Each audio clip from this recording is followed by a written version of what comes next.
Raquel, afinal, Bolsonaro vai liderar a oposição ou não vai? É a diferença de expectativa, né, Felipe? Que tem o Bolsonaro, do papel dele, e os políticos do entorno dele, da própria oposição. O Bolsonaro tem muito receio, né? Ele é muito medo mesmo, acho que a gente pode usar essa palavra. Ele saiu do Brasil por medo. Ele tinha medo de ser preso, ele tinha medo dos diversos processos que correm contra ele, ficou lá nos Estados Unidos um tempão esperando a poeira baixar, ainda mais depois dos ataques aos prédios dos três poderes no dia 8 de janeiro, só que ele chegou num impasse. Ou ele abria a mão do futuro político dele, viajava para um outro país, enfim, se tornava uma espécie de mártir aí, de exilado político, ou ele tinha que retornar. Só que ele está retornando com muito cuidado. Tem o caso das joias, ele está pisando em ovos, ele pediu para não ter palanque, ele tem medo dos processos que ele enfrenta no judiciário, né? Ele tem aí o ministro Alexandre de Moraes no seu encalço com todo o inquérito das fake news. Por outro lado, a oposição precisa dele para se organizar. Precisa dele como um cabo eleitoral, mesmo que ele estiver inelegível, ainda melhor se o TSE o tornar inelegível. Precisa dele para movimentar essas bases, para formar esse caldo, esse campo de oposição, principalmente para as eleições municipais de 2026. Esse foi um dos principais assuntos no almoço ali, estava Michele Bolsonaro, Valdemar da Costa Neto e também o ex-candidato a vice-presidente, o general Braga Neto, que assumiu esse cargo dentro do PL, de observatório do PL, com o objetivo de organizar o partido para as eleições de 2026. Então, assim, o Valdemar, o Ciro Nogueira, esses líderes de oposição querem que o Bolsonaro assuma esse papel. Mas ele tem medo de ser preso. Joel, rendeu muitos memes a chegada de Jair Bolsonaro nas redes sociais, Bolsonaro chegando cheio de joias, Alexandre de Moraes esperando no aeroporto com a plaquinha, Mr. Bolsonaro, muita gente fazendo piada. Agora, você entende que essa declaração dele, mais contida, o oposto do que ele costuma ser, de que ele não vai liderar a oposição, é um certo receio, ele ainda está tateando o universo político para ver o que acontece? Olha, Felipe, eu esperava ao longo dos últimos dias que essa volta dele fosse ser um evento bombástico, né, com legiões de pessoas esperando no aeroporto. E, de fato, teve gente esperando no aeroporto, mas minha impressão é que não foi o tamanho das multidões que a gente via em viagens passadas do Bolsonaro. Justo nessa que é muito mais importante, né, a volta dele depois de meses fugido no exterior. Então, eu acho que sim, ele está com uma postura mais cautelosa, ele está sentindo melhor o terreno, ele responde problemas na justiça, ele vai depor em breve sobre o caso das joias. Ele se diz muito tranquilo, mas a gente sabe que tem qualquer que seja o caso que você pegue, seja os envolvendo inelegibilidade, por exemplo, a reunião com os embaixadores, seja esse estranhíssimo das joias, em que parece que ele tem toda a carteirada para retirar um colar de diamantes de 16 milhões, todos eles têm alguma coisa séria, que pode dar problema, sim, para o Bolsonaro no futuro. E eu acredito que, embora ele agora esteja falando mais claramente que ele acharia um absurdo a inelegibilidade ou qualquer sanção nesse sentido, coisa que no passado ele tratava até com mais naturalidade. Mas eu acredito que no interior dele, talvez ele próprio não acredite que ele vá poder se candidatar. Talvez por isso esteja dessa maneira. Você estava mencionando a baixa mobilização e tem vários motivos para isso, né? Um dos motivos são os atos de 8 de janeiro. As pessoas ouvi isso de um deputado muito próximo a Jair Bolsonaro, dizendo, quem é que vai ir para a rua e correr o risco de acabar na Papuda? Então, assim, tem um receio muito forte disso, dos apoiadores desse campo político. A gente tem a ação do governo do Distrito Federal, do Ibanez Rocha, que escaldado, ele mesmo estava preso. Então, junto ali com a Polícia Federal, impediu que as pessoas chegassem no aeroporto. O PL reclamou e não adiantou. Então, assim, a mobilização de base foi muito fraca. Eu estava em Brasília hoje de manhã e passei em frente ao hotel, ali a torre de TV, onde o Bolsonaro se reuniu com os políticos e tinha alguns apoiadores ali na frente, mas assim, muito longe da mobilização que ele costumava fazer. E a falta dessa cena, que é ele chegando no aeroporto e caindo nos braços do povo, que era tão comum na campanha eleitoral, ela fez muita falta nas redes sociais também. Você não vê nada. essa mobilização. Outra estratégia do governo Lula para esvaziar a mobilização, divulgar o arcabouço fiscal junto, que era fundamental para o futuro do país, estava todo mundo aguardando e disputou a narrativa ali para e passo, inclusive... Desde que surgiu, eu nem lembrava mais do Bolsonaro, porque dominou o dia, né? O arcabouço fiscal, necessariamente, é uma discussão que não foi por dominou. acaso, né? Não foi por acaso, isso é uma velha estratégia política, quando o campo adversário está fazendo manchete, faz alguma coisa para dividir as manchetes, pelo menos. A palavra que está sendo usada, principalmente por aqueles que estão no governo, críticos ao Jair Bolsonaro, mas também críticos do Jair Bolsonaro na rede social, é flopou. Essa palavra moderninha usada na rede social para apontar um fracasso, para apontar que o evento ocorreu abaixo das expectativas, ficou aquém. Flopou ou não flopou? Flopou, Antes eu queria lembrar que a gente tinha uma aposta interna entre nós aqui de que ia acontecer primeiro, o arcabouço fiscal ou a volta do Bolsonaro. Junto. Todo mundo perdeu. Foi na mesma hora. É verdade. Aconteceram os dois ao mesmo tempo. Dois eventos que foram adiados várias vezes ao longo dos últimos meses. Várias todo vezes. mundo tinha dúvida se aconteceria. Eles sincronizaram um para cancelar o outro, um foi em cima do outro. É isso mesmo. Mas a questão do flopar, Felipe, eu acho que é cedo para passar um julgamento ainda sobre isso. Tem a questão de que o Bolsonaro não queria palanque, tem a questão de que era um ambiente controlado, não é um ambiente livre. É durante a semana, não é usual para os apoiadores de Bolsonaro se mobilizarem durante a semana, né? Então, o Bolsonaro não queria muita mobilização, ele está com um low profile, não há dúvida. Então, eu acho que o teste de popularidade, se é isso que a gente está discutindo aqui, Felipe, eu acho que é cedo para dizer.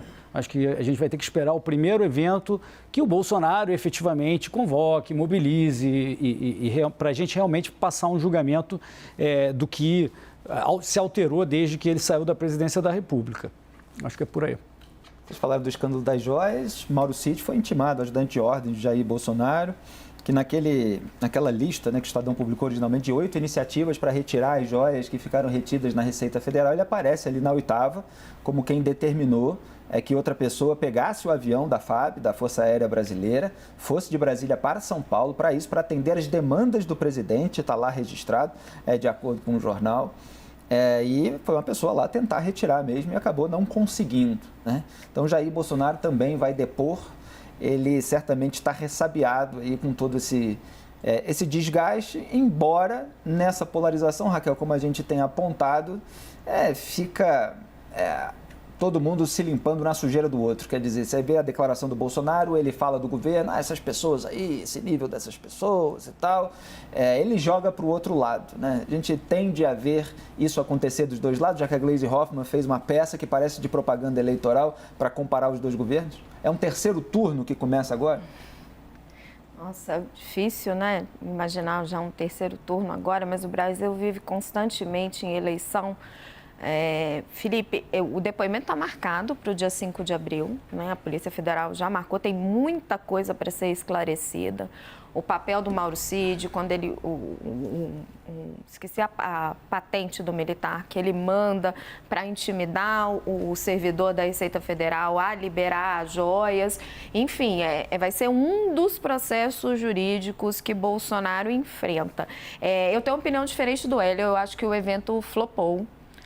Inclusive nas redes sociais. Agora, eu acho que se engana quem achar que este evento ter dado errado, porque não tem a imagem do Jair Bolsonaro saindo do aeroporto nos braços do povo, significa que ele não tem força política. Não é isso. O Brasil continua, como gosta de dizer o Felipe Nunes da Quest, calcificado. Se você olhar as pesquisas de opinião pública, de avaliação do governo Lula, as pessoas estão na mesma posição de outubro de 2022. A quantidade de apoio que o governo Lula tem, a despeito dos atos antidemocráticos, que era para ter crescido muito, o apoio dele é muito parecido com o desempenho que ele teve na eleição. Então, assim, você continua tendo o petismo e o antipetismo muito ferrenhos no país.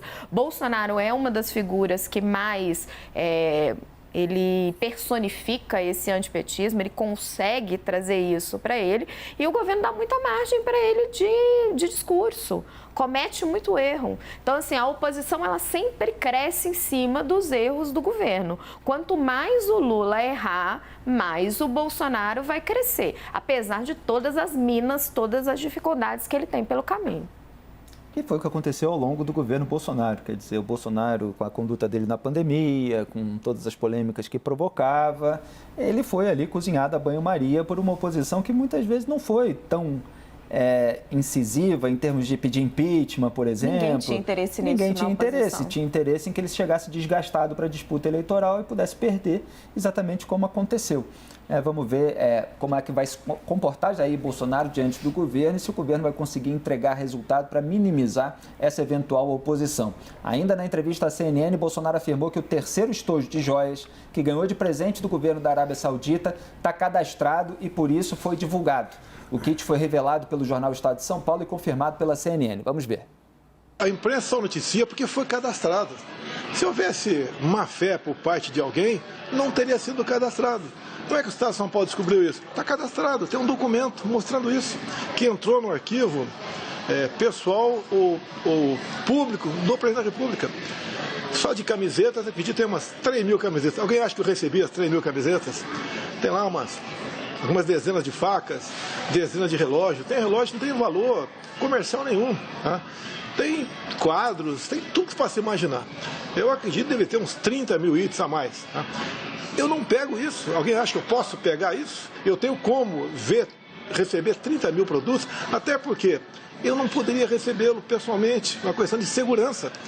Podia ter algum produto ali com alguma coisa química que levasse a óbito o presidente que recebesse, por acaso. Muita coisa perecível, alimentos.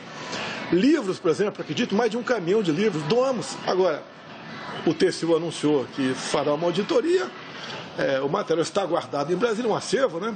A gente tem que, por enquanto, manter em reserva, até que ache um local definitivo para ele, para evitar exatamente que algo seja buscado por quem não deve.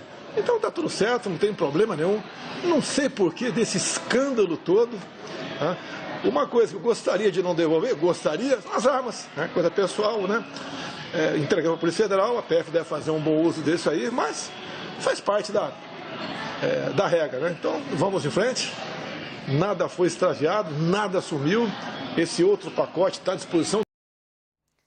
Bom, o Bolsonaro dá uma baita de uma ensaboada aí, vai misturando tudo, fala até de relógios sem valor, só para lembrar que os 2 estojos de joias que ficaram para o acervo pessoal dele, o que significa na prática com ele, tinham relógios Chopard e Rolex, relógios ou de dezenas de milhares de reais ou de centenas de milhares de reais, os 2 estojos avaliados aí cada um de 400 a 500 mil reais, portanto a soma chegando a cerca de R$1 milhão.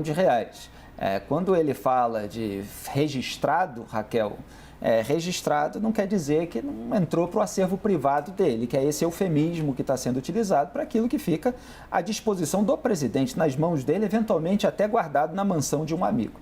Essa é a estratégia de defesa que está sendo usada pelo Jair Bolsonaro, Felipe, é essa brecha legal, né? Eles argumentam, olha, o Estadão só revelou isso tudo, só vieram à tona esses kits porque fizemos tudo dentro da lei, está tudo registrado, foi tudo devidamente catalogado no acervo pessoal do presidente. Agora ele cita ali, né, livros perecíveis, nós estamos falando de um relógio cravejado de diamantes. Então, exatamente. É o tipo de coisa que não passa desapercebida por ninguém. Ele falou objetos sem valores comerciais, etc. Olha, a gente está falando de objetos caríssimos. Mesmo por um presidente da República que recebe, enfim, a gente sabe uma infinidade de coisas. Então, assim, a defesa de Jair Bolsonaro está se escorando nesta brecha jurídica que é realmente muito solta, né?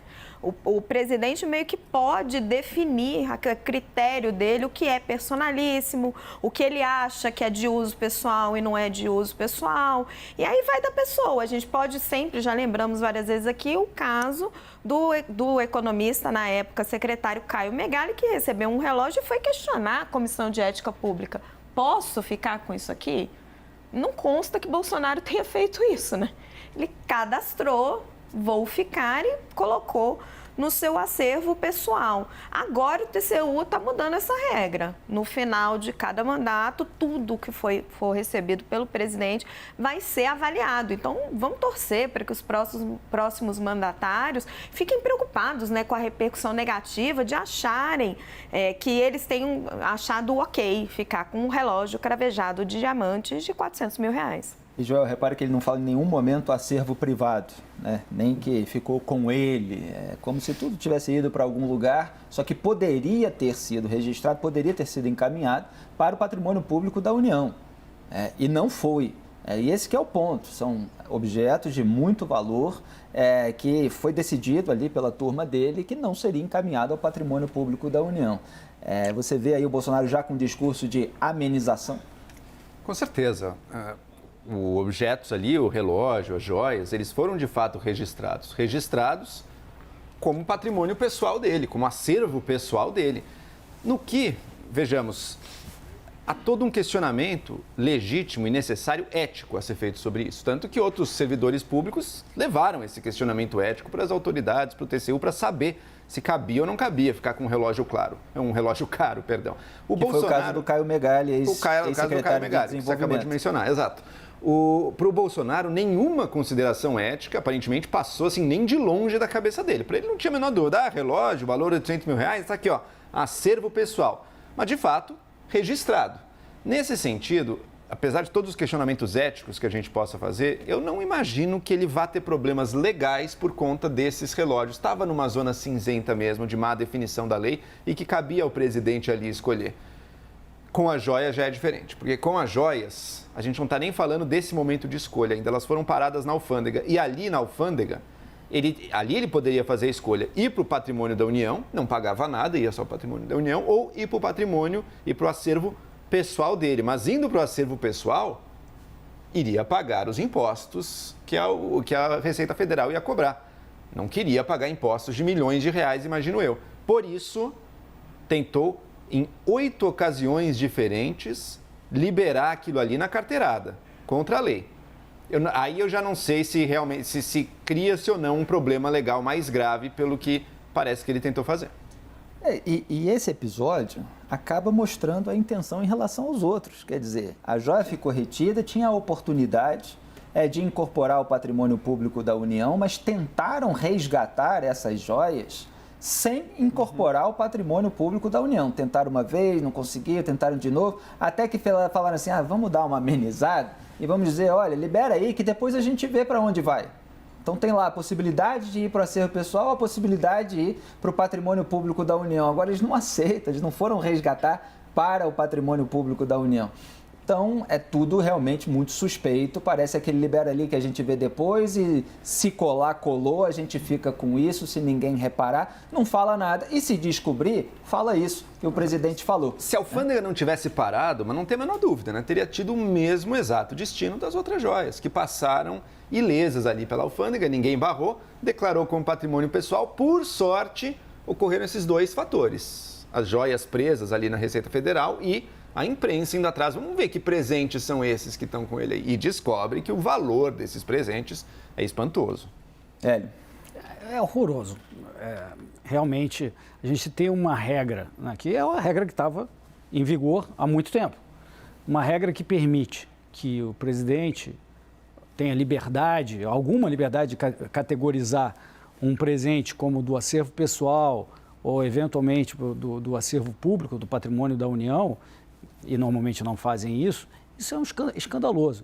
A gente já discutiu aqui muitas vezes, a nossa opinião em geral aqui na bancada, me corrijam se eu estiver errado, é de que qualquer presente acima de um valor simbólico automaticamente deveria ir para o acervo da União. Isso é um presente dado para o governo brasileiro, para o Estado brasileiro, e não para o presidente da vez, Felipe. Essa situação em que se tentou liberar um estojo, que poderia parecer um papel, Felipe, dizendo, olha aqui, ó, libere porque está indo para o acervo público. E aí não teria a questão que o Joel está mencionando dos impostos e iria para o patrimônio público, mas não foi isso que aconteceu. E essa é a parte mais feia. O TCU, antigamente, né, ele fez uma análise, se não me engano, em 2016, olhando entre 2002 ou um pouquinho depois de 2016, olhando entre 2002 e 2016, esses presentes foram recebidos por Dilma e por Lula e determinaram que Dilma devolvesse mais de 100 e Lula mais de 300 presentes. Valor totalmente diferente, aqui eu não sei os valores, na verdade, mas suspeito que não deve haver nenhum relógio cravejado de diamante nesse conjunto. Mas não importa, deve ter um valor substancial, 300 presentes que o Lula teve que devolver. E não devolveu tudo, pelo que eu entendi, tá? O Lula não devolveu tudo. Então, essa coisa de ser a posteriori, Felipe, o TCU, depois de anos, ou depois no fim do mandato, aí vai avaliar um a um do que tinha sido lá incorporado ao patrimônio pessoal, falar, não, agora esse devolve. Isso está errado. Essa regra tem que mudar. Tem que ser automaticamente incorporado para o patrimônio da União. Né? Isso é patrimonialismo brasileiro, Felipe. Tem que ser automaticamente incorporado ao patrimônio da União e a exceção é que tem que, então, né? Isso é valor simbólico, então você pode ficar com esse. Patrimonialismo brasileiro, vulgo cara de pau, né? Essa indistinção muito conveniente entre aquilo que é público e que é privado, com a apropriação daquilo que é público para a esfera privada. Então, o Bolsonaro lança uma cortina de fumaça falando, olha, está documentado. Aí as pessoas mais ingênuas ou que não acompanham tudo em detalhes falam assim, mas está documentado, então está documentado. Está documentado que foi para ele. Está documentado que foi para o bolso dele, para o punho dele, um relógio, para o acervo pessoal, que é isso, ficar à disposição para ele usar, para ele sair do mandato da presidência da República com um objeto que vale mais de R$360 mil, no caso de um relógio Rolex, por exemplo. Esse estojo, né, esse é de 500 mil, outro de 400 a 500, quase R$1 milhão. Quer dizer, está documentado, mas que foi para ele. Não é correto que um presidente da República ou qualquer político ganhe numa missão oficial, numa missão diplomática, esse tipo de fortuna na forma de um objeto de valor, na forma de uma joia. E aí eu chamo a atenção para aquilo que eu descrevi nesse programa, que é a estratégia do se colar, colou. Porque se não colar, se for descoberto, que está documentado, não quer dizer que ganha repercussão. Está lá num documento que ninguém viu, até que a imprensa vai e descobre. Aí você faz isso, você documenta, vai para o acervo pessoal, se ninguém falar, você leva até para a Disney, se você for passear depois do mandato. E se a imprensa descobrir, se houver uma repercussão negativa, você diz, olha, recebo um monte de coisa, tem coisa perecível, tem coisa que não tem nenhum valor e tal, etc. Imagina se, vou pensar isso, se fosse de má fé, isso e aquilo. Mas houve essa tentativa de ficar com esses produtos. Vamos ver mais um trecho da entrevista à CNN. Bolsonaro explicou que saiu do país por causa da insatisfação com o resultado das eleições. Pode soltar. O resultado das eleições foram bastante apertados. Foi um sentimento muito forte no Brasil de indignação. E eu resolvi sair de lá, não passar faixa e deixar que o Lula, né, assumisse o governo sem ninguém fazendo uma oposição do lado dele. Eu fiquei quase 3 meses aqui, praticamente em silêncio. Tenho acompanhado tudo que vem acontecendo no Brasil e, infelizmente, o Brasil não vai bem. O ex-presidente disse ainda que a eleição do ano passado está superada, mas ressaltou que espera mudanças para as próximas votações. Vamos ver. As eleições do ano passado, eu entendo que seja uma página virada. Tem eleições do ano que vem, o parlamento pode ser que proponha alguma modernização nisso aí. Para 26 também, o TSE terá uma composição completamente diferente do que teve agora. Então, novidades teremos pela frente. Então a gente acredita que via voto, obviamente, né, no futuro nós consigamos aí fazer com que o Brasil tenha bons políticos em todos os níveis. Muito bem, Joel.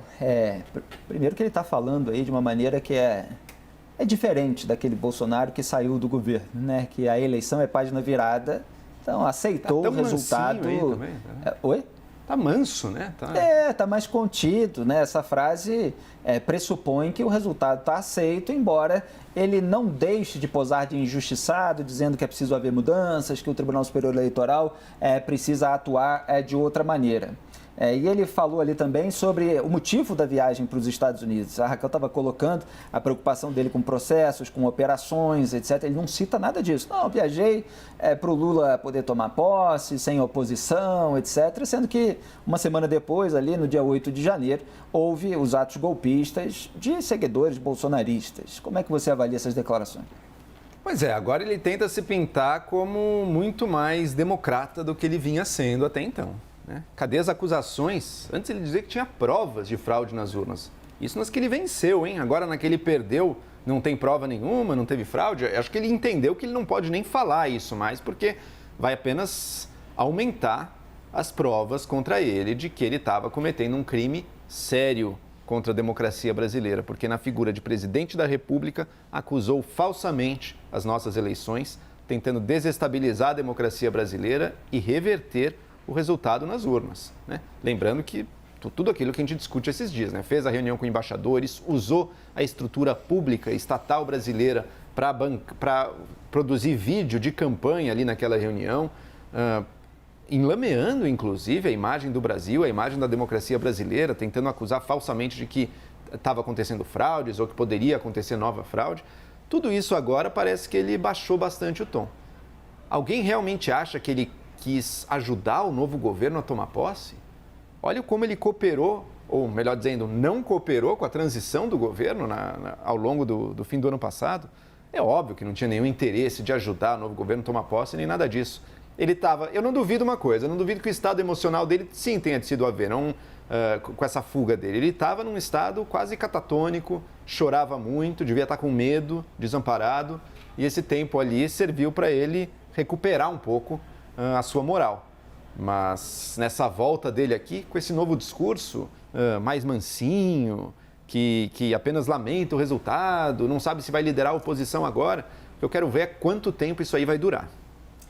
Raquel, as pessoas eventualmente evoluírem do ponto de vista democrático, não apaga tudo aquilo que elas falaram, tudo aquilo que elas fizeram, principalmente se não há um meia-culpa. Muita gente ouve isso e fala assim, Felipe, aí você já está querendo demais, né? Político brasileiro que faça meia-culpa, que dê o braço a torcer, é porque ele muda, né, de tom, muda a declaração, mas ele não reconhece que ele falava exatamente o contrário até pouco tempo. Felipe, essas declarações dele acho que antecipam um pouco da estratégia jurídica que ele vai usar, né? Porque o que ele está dizendo? Olha, eu saí do Brasil para que o Lula pudesse tomar posse com calma, não tivesse uma forte oposição durante os primeiros 3 meses, porque havia uma forte indignação no país. Enquanto o que ele fez com o seu silêncio foi exatamente o contrário. Ele não parabeniza o presidente eleito, não reconhece a derrota, fica em silêncio por semanas, insuflando todo tipo de teoria conspiratória nos seus apoiadores. Se recusa a passar a faixa. Antes disso, não pede as pessoas para desocuparem aqueles acampamentos na frente do Exército. A muito custo ele pede para as pessoas saírem das rodovias. Foi preciso que o agronegócio se mobilizasse inteiro junto a ele para falar, presidente, o senhor é o líder da nação, o senhor precisa pedir para eles saírem, porque está causando um enorme prejuízo. Depois ele se recusa a passar a faixa. Então, assim, os movimentos que ele fez ali no período eleitoral foram de omissão em relação ao processo democrático. E o período prévio ao resultado da eleição era de questionamento ferrenho ao processo eleitoral, de dúvida constante sobre o funcionamento das urnas, sobre inserções de rádio, era todo tipo de fake news. Então, assim, ele está montando um discurso jurídico para dizer, olha, eu saí daqui para facilitar, para não incitar as pessoas e não tenho culpa de nada que aconteceu no dia 8. Lembra, acho que na entrevista para o Wall Street Journal, ele diz, eu nem aqui estava. Como se ele não tivesse nenhuma responsabilidade política sobre o que aconteceu no dia 8 de janeiro. Não é verdade. Hélio, será que dá para dizer que houve uma troca de papéis? Tinha o Lulinha, Paz e Amor da campanha, que agora se mostra vingativo, com declarações que repercutem muito mal para ele, fazem perder popularidade nas redes sociais, inclusive, com menções negativas, medidas pelas pesquisas. E Jair Bolsonaro, que estava, como a Raquel descreveu, estimulando toda uma oposição reacionária que resultou naqueles atos de 8 de janeiro de 2023, dada a omissão dele, dada a falta dessa liderança para chegar ali e falar, saiam daí, vamos parar com isso, a eleição correu, a página virada, como ele está falando agora, quer dizer, é o bolsonarinho paz e amor depois de tudo, depois da volta da Disney? Eu acho que ainda não dá para dizer, Felipe, porque eu não estou convencido de que o Bolsonaro tenha compreendido e aceitado os erros que ele teve. Então, se fosse esse o caso, seria sim o bolsonarismo paz e amor. O Lula paz e amor na campanha, eu acho que esse estava na cara. Tá? Vai prometer e depois vai ser a realidade. E muita gente estava acreditando naquilo, não sei porquê, mas estava acreditando naquele discursinho. Agora, o Bolsonaro, ele mesmo admitiu isso, que sofreu muito com o resultado da eleição. Ele não entendeu que o antibolsonarismo se tornou, ou é hoje no Brasil, maior que o antipetismo, do que o antilulismo. Ele não compreendeu isso. Né? Está caindo a ficha dele, ele está aceitando, mas ao mencionar a questão, por exemplo, das urnas, ele mostra que eu acho que ele ainda não entendeu os erros dele. Esse foi um dos erros e exageros que ele teve. Não é que esse tema não deva ser debatido, não é esse o ponto. O ponto é que esse foi um dos pontos que fez ele ganhar uma grande rejeição ao longo do tempo. E ele repetiu isso no primeiro discurso dele. Então, será que ele entende que ele precisa entender os erros para conseguir fazer o que ele se propõe a fazer? Que ele disse lá, eu não quero ser o grande cara da oposição e tal, mas ele vai ter um papel, todo mundo reconhece isso, ele vai ter um papel de discutir, talvez não politicamente, mas no mínimo ideias, que sempre foram o forte dele, certos temas de discussão e de ser crítico ao governo, apontar os erros. Eu acho que isso ele tem que fazer, mas para isso ele tem que retomar uma credibilidade que ele perdeu ao longo do tempo. E hoje ele perdeu, hoje ele tem uma rejeição maior do que ele gostaria. Felipe, trazer um pouquinho de apuração sobre esse bolsonarismo, paz e amor.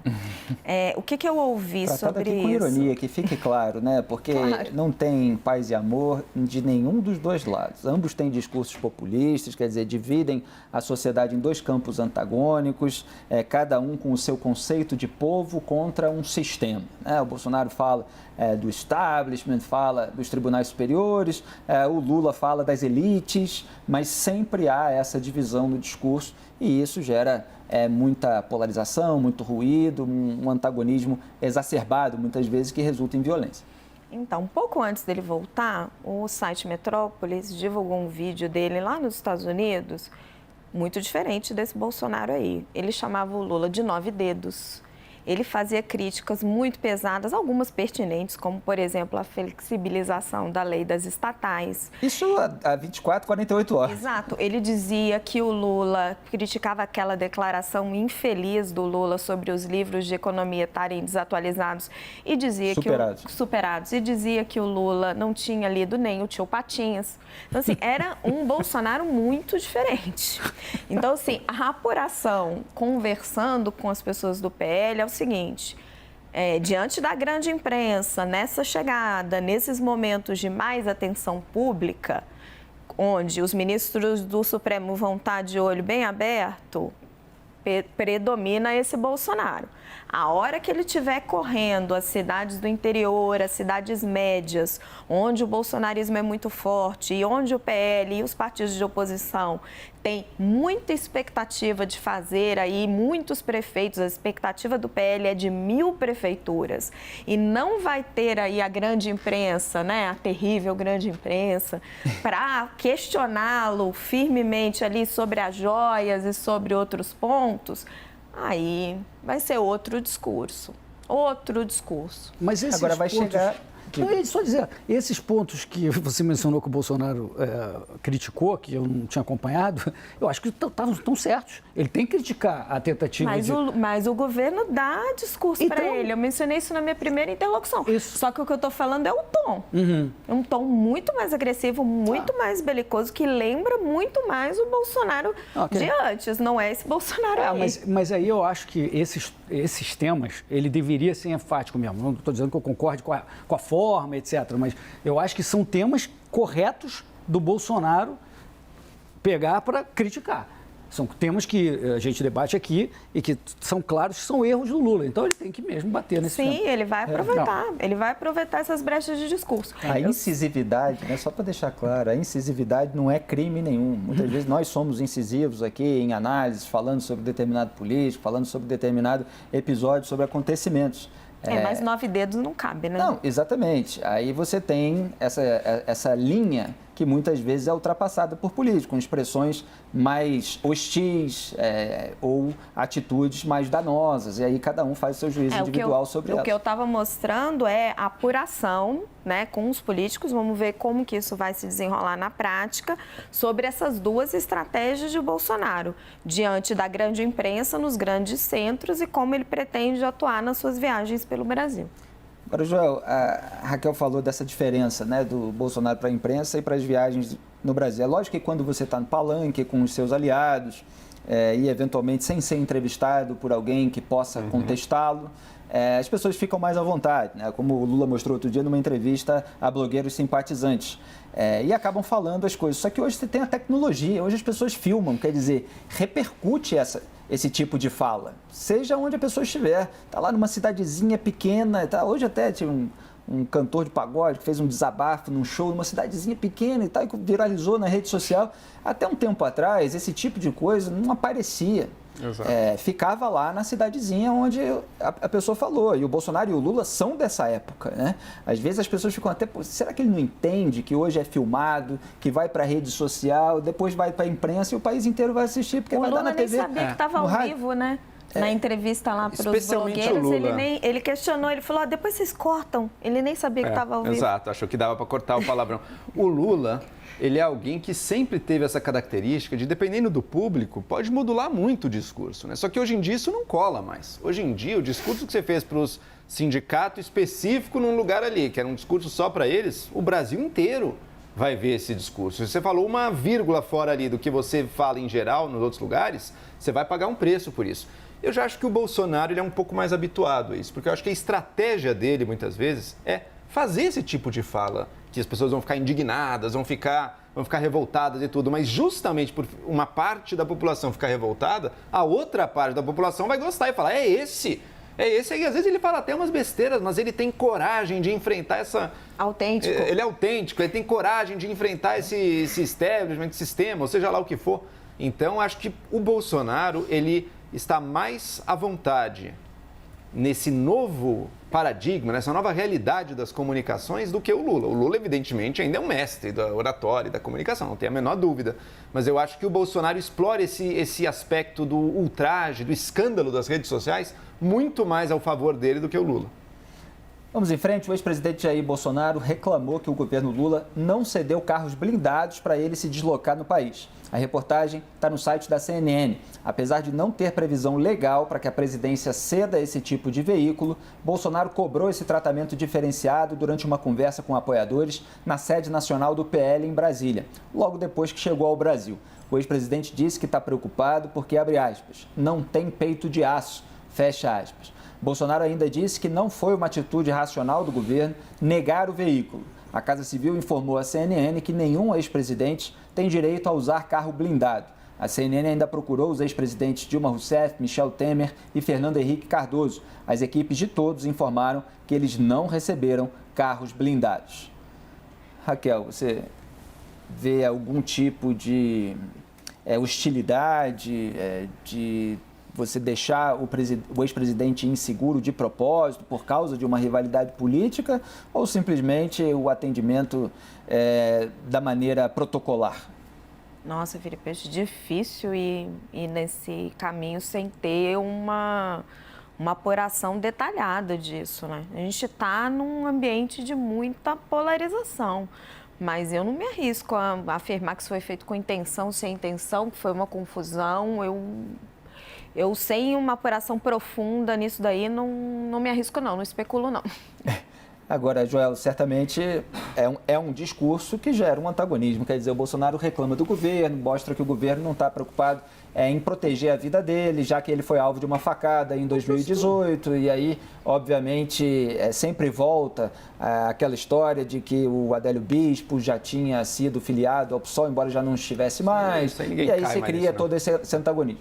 Não, essa parte de Adélio, isso aí, tudo, ninguém mais cai nessa, não. O fato é, primeiro, do ponto de vista do Bolsonaro, sempre fez questão de andar de peito aberto por aí. Porque que agora, que ele nem vai ser mais tão visado, porque ele não é mais o presidente, agora não, seria importantíssimo ter o carro blindado.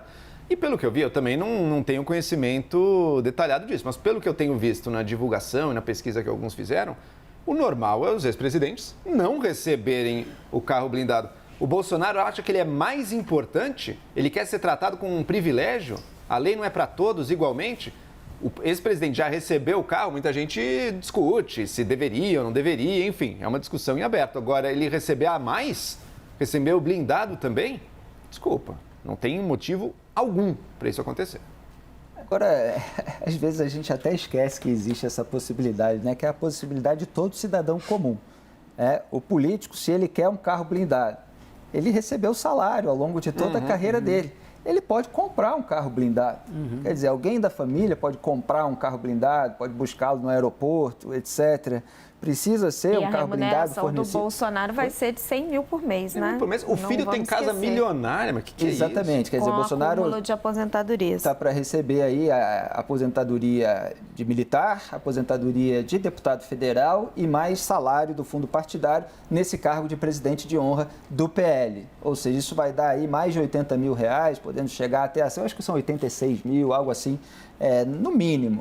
Então, assim, tem dinheiro.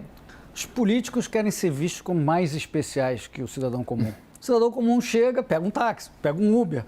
E por que os ex-presidentes, ou políticos do passado, ou mesmo atuais, precisam ter nós pagarmos, né? Como se nós fôssemos um país riquíssimo e que gostasse de privilégios? Não, os políticos gostam de privilégios, conseguem manter os privilégios, estabelecer outros. E agora a gente tem que ficar aí dando carrinho para o presidente voltar para o Brasil. Tenha santa paciência, Felipe, eu não estou... Igual um certo ministro que paga o piloto com dinheiro público, o gerente do Aras com dinheiro público. Chama Juscelino Filho, no caso, ministro das Comunicações, mantido pelo presidente Lula no cargo, que tem todo um histórico aí, usou 5 milhões de reais do orçamento secreto para asfaltar a estrada de terra que dava na fazenda dele, pegou voo da FAB para vir em leilão de cavalo aqui em São Paulo, foi reembolsado com diário, só depois da reportagem que reembolsou a Câmara dos Deputados. Houve o caso do funcionário fantasma que estava ali em gabinete no Congresso Nacional também, agora piloto, e o outro gerente do Aras.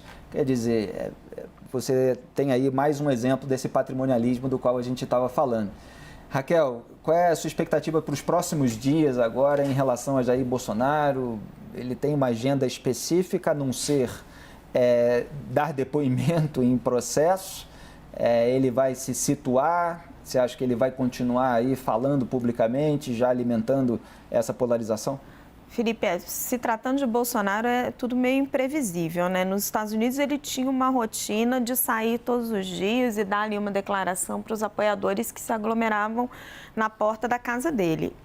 As pessoas próximas a ele me disseram que isso não vai acontecer no Brasil, mas... nunca se sabe, ele gosta muito ali desse contato com as pessoas, ele adora um agrado, mas aqui é mais arriscado, porque toda vez que ele vai no cercadinho, ele se solta muito, então é mais perigoso, ele pode perder ali um pouco a noção das palavras. Em entrevista mais cedo para a CNN, o senador Rogério Marinho disse que a partir de segunda-feira o PL vai começar a trabalhar melhor essa estratégia das eleições municipais do ano que vem. Isso está muito no foco da agenda política do PL. Então, se espera sim que o Bolsonaro comece a correr o país. Quando? Ainda não sabemos. Hoje a informação que eu tive é que ele recebeu várias lideranças de manhã, teve reuniões em privado com o senador Carlos Portinho, vários outros parlamentares, deputados do PL, almoçou com o Braga Neto e o Valdemar e foi embora para casa às 14 horas. Acho que também deve ter algum evento aí com a Bia Kicis. Essa informação que a gente trouxe, eu não estava sabendo. Deixou ali aquele lugar no comecinho da tarde. Agora vamos ver, assim, ainda não está muito claro para eles. Só está claro esse foco nas eleições municipais. Como que isso ainda vai funcionar vai ser um pouco no dia a dia.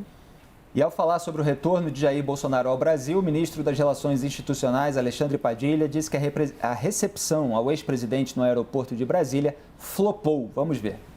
Quem quiser tentar criar o ambiente de conflito que existia no país do governo anterior, vai se dar mal. Não vai ter sucesso. Vai flopar, como flopou a recepção no aeroporto hoje do ex-presidente que voltou ao país depois de ter fugido do país. Flopou. Mais uma vez ele se demonstrou que é um líder de pé de barro. Quando fugiu do país e agora fez uma semana inteira de mobilização, convocação e flopou a recepção no aeroporto. Em entrevista à CNN Brasil, o senador Ciro Nogueira disse que a avaliação de Padilha é injusta. Segundo ele, o forte aparato de segurança montado para a chegada de Bolsonaro inviabilizou a ida de apoiadores ao aeroporto. Vamos ver. Ele sabe que é injusto, ele sabe que as forças policiais não deixaram as pessoas, eu mesmo, como senador, não consegui ir ao aeroporto. Então imagine o cidadão comum. E sabe que a única pessoa que tem capacidade de aglutinar, de receptividade na população, é o presidente Bolsonaro. Nós temos um presidente da República que acabou de ser eleito, mas que fica confinado apenas ao Nordeste e dentro, no máximo, em ver índio lá em Roraima. É uma pessoa que está totalmente isolada da população e eu acho que o Padilha tem que se preocupar mesmo de tornar o seu presidente mais popular, coisa que não acontece hoje. Joel, há elementos de verdade dos dois lados e outro elemento também para a nossa discussão é o seguinte, a gente tinha falado aqui, Raquel mencionou, que o governo pretendia ignorar o Bolsonaro e deixar isso para o partido. Alexandre Padilha é do partido e é do governo também, governo, é um ministro que está dando atenção. Político. Exatamente. Exato. Então, só para vocês analisarem também. Exato, não chega a ser a figura do Lula falando, que daria outro peso, mas é alguém do governo, um ministro importante do governo. Flopou a vinda do Bolsonaro? Não sei por que motivo, pode ter sido perfeitamente pela segurança. De fato, não foi aquele evento grande, foi mencionado aqui, a Raquel bem apontou, não teve fotos, não tem vídeos dele sendo abraçado pela multidão, que eu tenho certeza absoluta que seria do maior interesse dele, do PL, de todo mundo, para mostrar que voltou, é forte, o povo está com o Bolsonaro e tudo mais. Não teve isso. Agora, ministro Padilha disse que flopou. Bom, uma pessoa estava vidrada e só pensando nessa volta, aparentemente, né? O próprio ministro Padilha que fala sobre o assunto, alguém do governo. Será que o governo não tem coisas mais importantes a tratar do que a volta de um ex-presidente para o país? Felipe, teve muita estratégia do governo para flopar esse evento. Então, vamos lá. O Rodrigo Pacheco convoca os senadores, os líderes, para discutir o arcabouço fiscal hoje de manhã, né, um pouquinho depois da chegada, está prevista a chegada do Jair Bolsonaro. Então, já impede vários políticos de ir até ali. O governo do Distrito Federal e a Polícia Federal chegam para o PL ali na véspera ou na antivéspera e dizem: ninguém passa no aeroporto, nós vamos fechar a esplanada dos ministérios, ele vai ter que sair por uma porta lateral e já entrar direto no carro da Polícia Federal. Agora, dá para dizer que tem dedo do governo Lula nessa decisão?